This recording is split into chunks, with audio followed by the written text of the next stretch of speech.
అనంతపురం జిల్లా కంబదూరు మండలంలోని గ్రామాలలో జరుగుతున్న అభివృద్ధి పనులలో నాణ్యత లోపంపై కళ్యాణదుర్గం పంచాయతీరాజ్ డిఈ రాజన్నపై ఉన్నతాధికారులకు ఎవరో ఆర్జీ ఇచ్చి ఫిర్యాదు చేస్తే తనపై పరోక్షంగా ఇతరులతో మూకుమ్మడిగా దాడి చేయించాడని కంబదూరు మండలం మాజీ బీజేపీ కన్వీనర్ చక్రవర్తి పేర్కొన్నారు. మరియు నాయకులు కలిసి నా ఇంటిపైన దాడి చేయించి అతను పరారయ్యి గ్రామం వదిలి వెళ్ళిపోయినాడు. ఎక్కడికి పోయినాడో మనకు అవసరం లేదు, నాకే తెలియదు.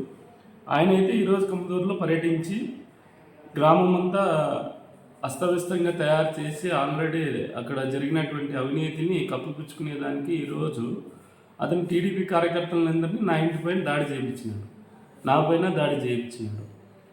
గాజులు మారుతి, చిదంబరయ్య, శ్రీరాములు, బాగేపల్లి రాజా, వరలక్ష్మి, గంగా భవాని, చలపతి తదితరులు టీడీపీ కార్యకర్తలే ఉన్నారు. కూడా సమాచారం అందించినాను, డైల్ 100 చేసి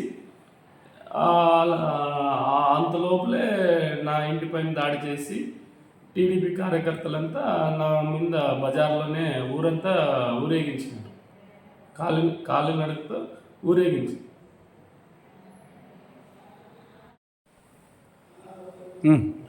ప్రజా సమస్యలపైన వేరే గ్రామానికి సంబంధించో లేకుంటే కంబదూరు పంచాయతీకి సంబంధించిన వ్యక్తులు ఎవరిచ్చినారో మనకి తెలియదు, కానీ గ్రామస్తులంతా